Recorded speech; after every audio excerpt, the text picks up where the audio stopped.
Welcome to C'est la vie, which gives your viewers a look at some of the lighter and more unusual events taking place around the world each week.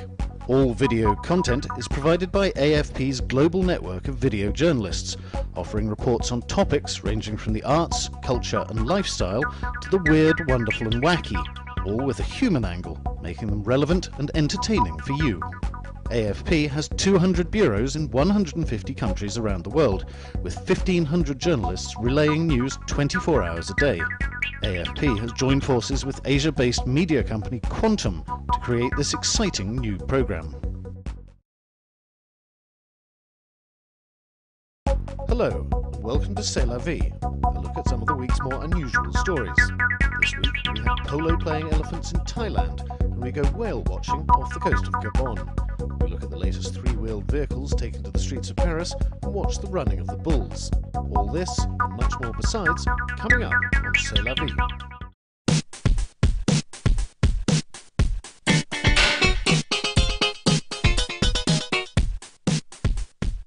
The elephants and their mahouts are ready, standing tall, waiting to play.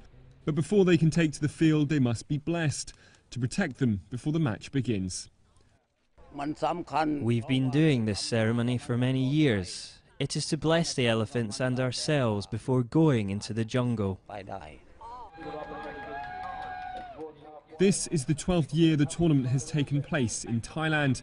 Teams come from all over the world to compete.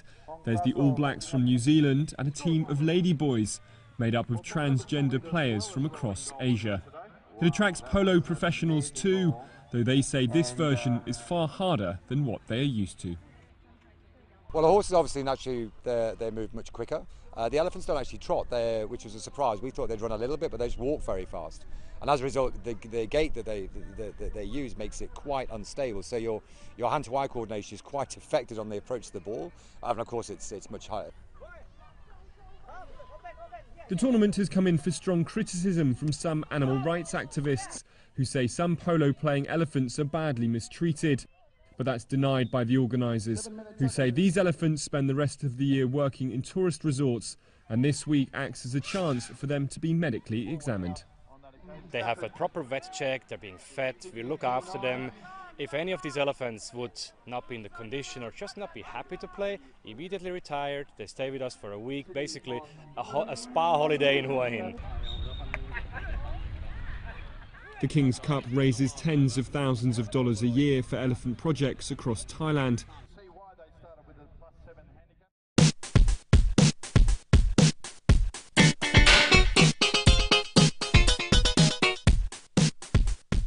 It's a feature of Asian cities from Bangkok to Bangalore, but now the humble tuk-tuk has arrived in one of the world's chicest capitals, Paris.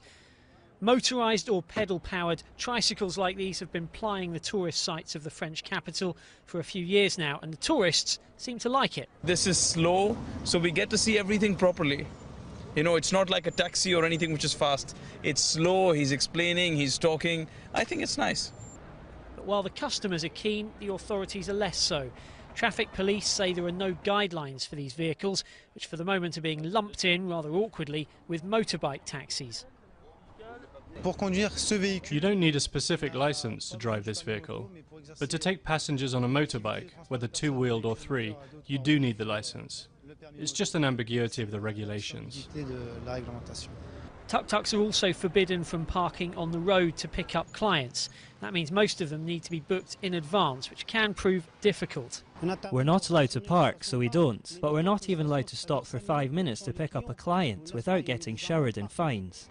Indeed, authorities say that fines are so far the only means they have of exercising any control over this new form of transport. The problem with bicycle taxis is there are no regulations governing the vehicle, the driver, the insurance or the prices.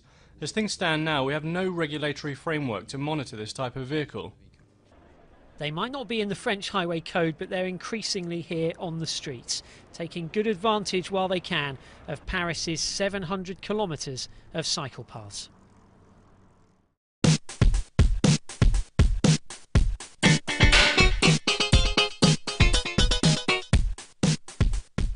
Pristine golden sands and towering waves. This Japanese beach resembles a surfer's paradise. But along the coast lurks a silent danger. Toyoma lies just 50 kilometres from Fukushima's crippled nuclear power plant. Yet despite lingering fears of radiation, surfers still come, seeking to catch the latest swell. I'm worried, but not enough to stop surfing.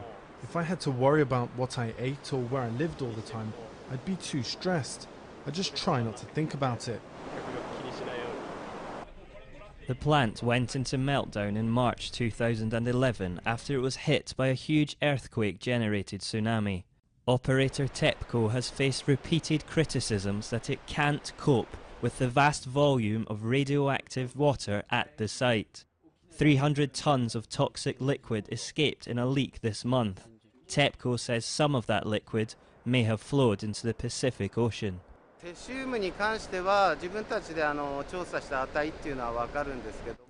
an NGO can get measurements of cesium done, but we have no access to the equipment for measuring the levels of tritium and strontium.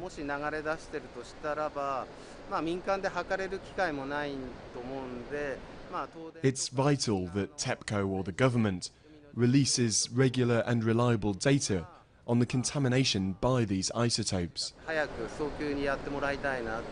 Before the disaster, surfers from around the world travelled to Toyoma to compete in events. Today, only a few locals frequent the beach, and youngsters don't tend to. The local economy's been badly hit as a result.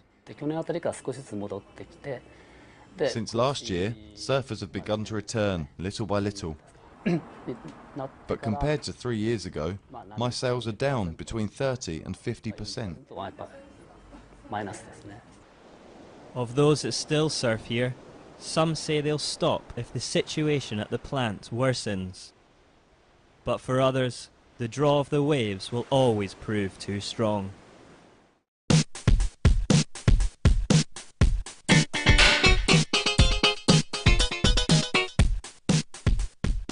Thousands turned up for the sumo tournament, paying up to $90 for a ticket. This isn't Japan, but Indonesia, and this is the first official sumo competition outside the sport's homeland in 5 years. The Japanese culture, I really like it about the Japanese culture. One of the most important things, sumo never come to Indonesia, so that's a very good opportunity to know about it. But Indonesians' fascination for Japan doesn't just stop at sumo. There's a growing appetite for all things Japanese, in everything from entertainment and comics to food and fashion. Clothing company Metro X recently launched a Japanese-inspired streetwear brand and says its stocks just keep running out. Japan is like one of the world's fashions, so-called like the center of the fashions in the world, and then they inspire a lot of like using colorful stuff and then combining patterns and those kind of stuff, which is makes the Japanese fashion is like more lively and then more interesting to the people. Japanese companies are targeting the fast-emerging Indonesian market, Southeast Asia's biggest economy. Japan's direct investment here has more than tripled in the past 3 years. 5 years ago, the most of Indonesian people have difficulties to buy these Japanese commercial goods, but right now they have enough income to buy these Japanese high-quality products. Japan's growing influence is matched in the classroom too. Increasing numbers of Indonesians are taking Japanese, with nearly 1 million people taking lessons last year.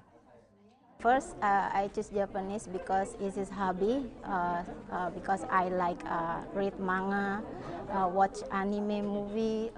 So the first anime movie that I watch is Doraemon. So I inspired to learn Japanese. With China's growing influence and regional territorial disputes causing friction, Japan is looking to re-establish its heavyweight credentials. Its success here in Indonesia is a sign that the fight isn't over yet.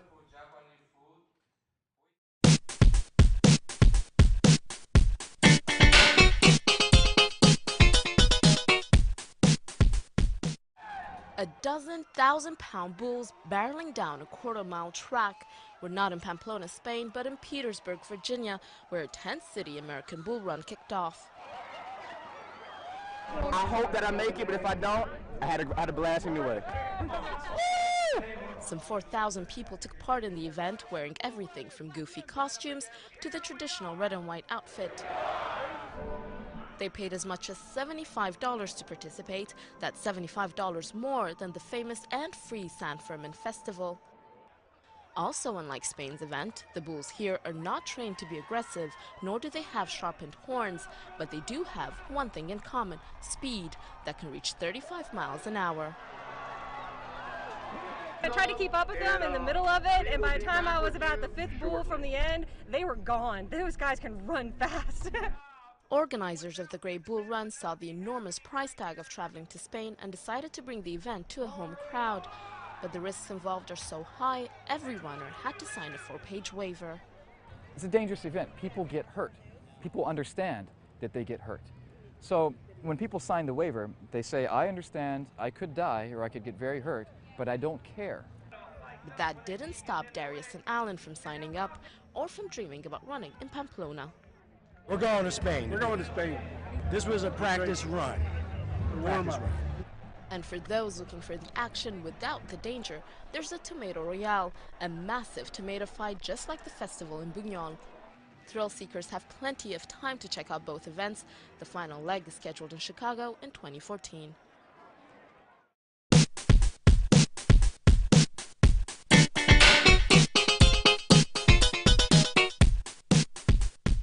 It looks more like a chemistry lab than a farm. But these bubbling barrels are the latest innovation in urban farming in Bangkok. Inside is an algae called spirulina. It may not look like it, but this green goo is in fact a rich source of protein, antioxidants and nutrients. And one of the best places to grow it is on the rooftops of some of the city's highest buildings, thanks to the strong sunshine and consistently high temperatures. This is an unusable space, so that's why we try to utilize the building as much as possible, and we can grow it in town as urban farming. The algae doubles in size every day and is harvested 3 times a week. It is brought to Energea's labs, where it is rinsed clean and spun dried in a modified washing machine. Then it is packed by hand into jars and delivered to shops and restaurants to be served the same day. Each pot fetches around $14. Energea says it is the only company in the world producing fresh spirulina. Everyone else sells it dried. They say, as a result, it is better for you. The other reason to eat fresh produce is because there's a lot less energy involved in producing it. So if we can harvest our product fresh, pack it, ship it locally, and then have it consumed, we don't have all of that energy that's required to generate the heat to dry the product. Fresh spirulina doesn't have much flavour, but does have a strong green colour.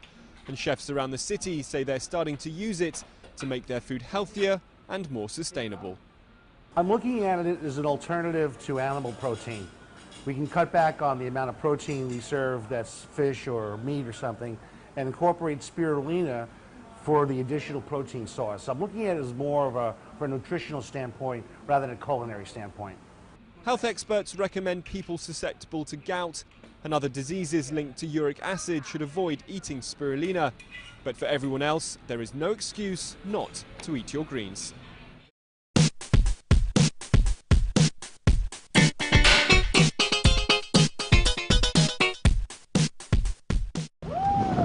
It's the mating season for humpback whales off the coast of Gabon, and these huge mammals also have a number of human admirers. It was really great. You really can't imagine what it's like before coming here. Leaps, backflips, really spectacular things. At one point they came right alongside us. We were a bit scared, but you have to deal with it. You think either make the most of it or we capsize. In his small boat, Arnold has been getting up close to these whales for 25 years. Groups of female whales are ever more numerous during the mating season, and authorities say the increase is due to a drop in the number of fishing boats. This year we've enforced restrictions on fishing and respecting fishing levels, so activity near the coasts is less intensive this year. Gabon's tourism industry is still lacking in infrastructure, with just 2 ships offering these whale-watching cruises. This makes for an even more memorable experience for those lucky enough to get on board.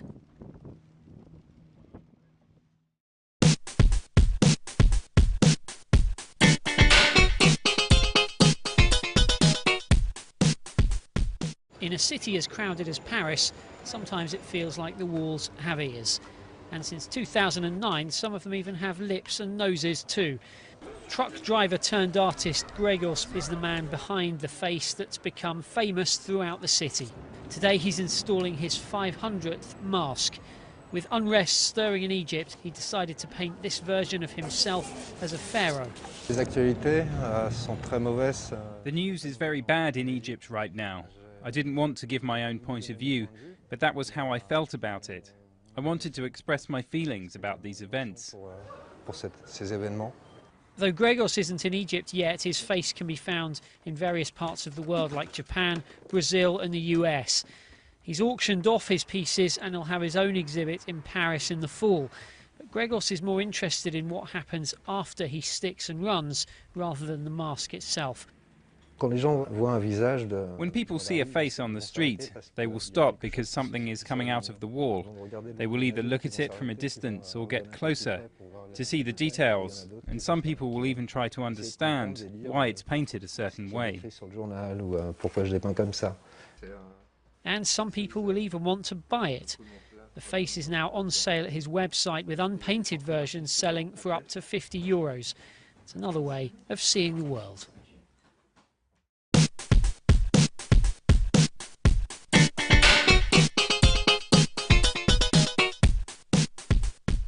In the shadow of Mount Kenya, a helicopter takes off in search of its quarry, the black rhino. Wildlife officials are transporting 21 of the creatures from 2 different parks to the Barana Conservancy in an effort to start a new population there. To be able to move rhino out of Lewa onto Barana is a great plus. It gives us a greater habitat. It reduces the carrying capacity here on Lewa, and we are beyond our carrying capacity. So we've actually got too many rhino on Lewa, which means their breeding efficiency starts to be affected. Once the rhino has been tranquilised, vets and rangers can move in. In order to make it less of a target for poachers, its horn is sawn off. 40 years ago there were 20,000 black rhinos in Kenya. Due to poaching fueled by demand for ivory products, they now number just hundreds. Somewhat reluctantly, the rhino is herded into a truck en route to a new life in Barana. At least 20 rhinos are needed in order to found a viable new population. Between males and females, we want a broad spread, ideally sort of 50-50 male-female. And then one wants some older males, some younger males, nothing too young. And then females, generally we want females that are not pregnant and also not got calf at foot. So that limits us. I think we've got a total of about 14 candidates out of the 11 rhino we want to take. Barana's large expanse of rugged terrain is well suited to rhinos, for whom the greatest threat aside from poaching is lack of space. After years of planning and efforts to make sure poachers will be stopped, the park is ready to offer them vital new habitat. This is really about creating more secure habitat, and the Barana Conservancy has a common boundary with Lewa, and so it's been part of our game plan for a long time to become a sort of fully integrated ecosystem. And the easiest way to do that is to establish a founder population of black rhino. Though this particular rhino will clearly take some time getting used to its new surroundings, it's hoped programs like this one will ensure the survival of one of the world's most magnificent animals.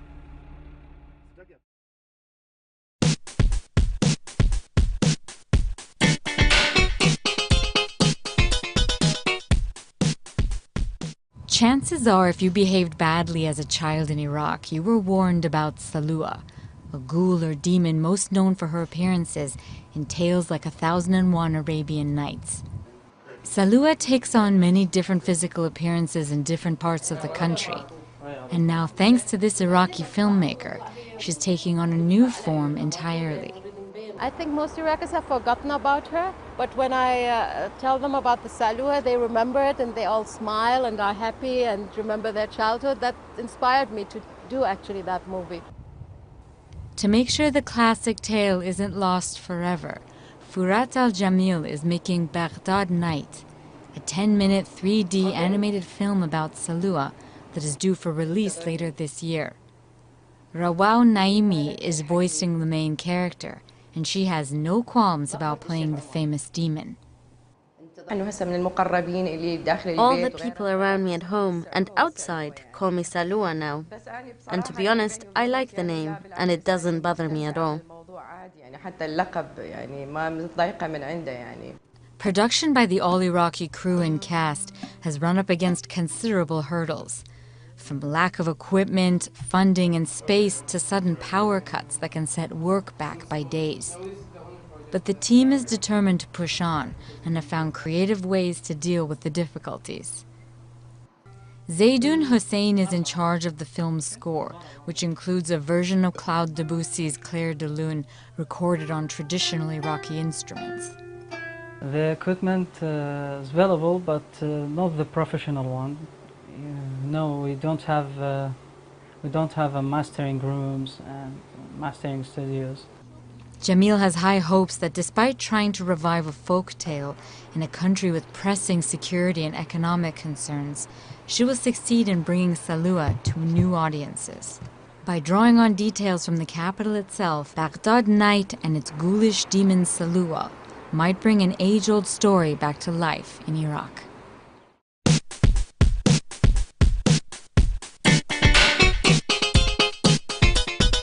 And that's it from C'est la Vie. Join us next week for another look at some weird and wonderful stories from around the world.